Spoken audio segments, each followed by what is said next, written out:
পাচ্ছ তোমাদের দাদাভাই বসে পড়েছে, মাকে আশীর্বাদ করে দিল, খাবারটা ধরে দেবে এবার। তো আজ এই আনন্দের দিনে সত্যি এতটা দুঃখজনক একটা ব্যাপার হয়ে যাবে সত্যি ভাবতে পারিনি। তো তবুও যাই হোক, নিয়মকানুন আমাদের তো করতেই হবে। আমার মা যেহেতু করতেই হবে, মাকে দিদাকে, দিদারও জামাই মানে আমার বাবা মেসো সবাই রয়েছে, সবার জন্যই করতে হবে।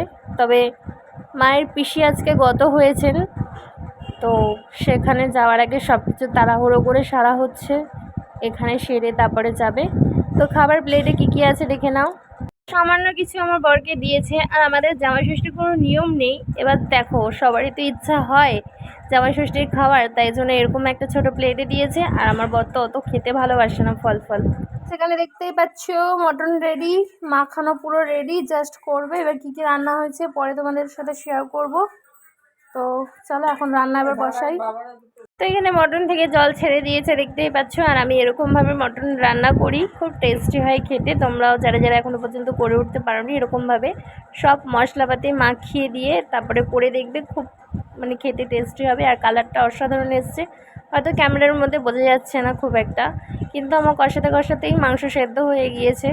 আর দেখো আমাদের তো সব মানে আমার দাদু আছে বয়স্ক, চিবাতে পারে না, তো তার জন্য তো প্রেসারে সিটি মারতেই হবে। তো চলো প্রেসারে সিটি মেরে নিই, তারপর খাওয়ার সময় দেখা হবে।